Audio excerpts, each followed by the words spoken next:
सिंधुदुर्ग से राजनीतिक खबर सामने आई है। मंत्री नितेश राणे ने उद्धव ठाकरे के हालिया बयान पर तीखा पलटवार किया।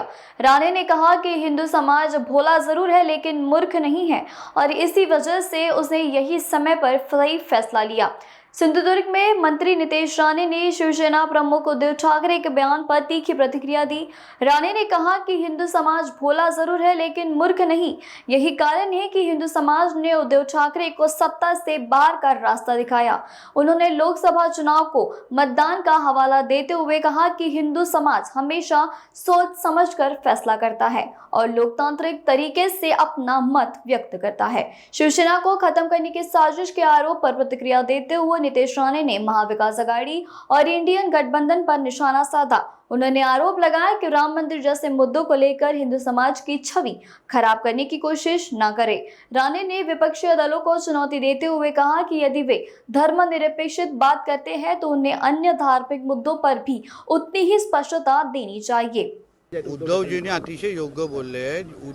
हिंदू समाज भोळा नाही, पण भोळा आहे पण मूर्ख नाही, म्हणून तर उद्धवजींना सत्तेच्या बाहेर बसवलंय ना, म्हणून तर त्यांना सत्तेकडून हकलून दिलं ना। कारण हिंदूंना माहिती आहे की भैरूप्य कोण आहेत, कोणी वोट जिहादच्या नावाने त्याचे खासदार निवडून दिले हे हिंदूंना चांगल्या पद्धतीने माहिती आहे।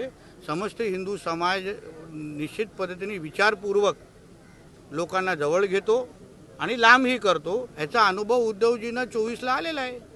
शिवसेना संपवण्याचा अफजल खानाने विडा उचललाय असं म्हणत असताना पैसे शौचालयात लपवले जात होते, एवढं यांचं घाणेरडं हिंदुत्व आहे। एक लक्षात घ्या, आज या राम मंदिराच्या विषयाच्या निमित्ताने समस्त हिंदू समाजाची बदनामी करण्याची सुपारी ह्या सगळ्या महाविकास आघाडी आणि इंडिया अलायन्सच्या लोकांनी घेतलेली आहे।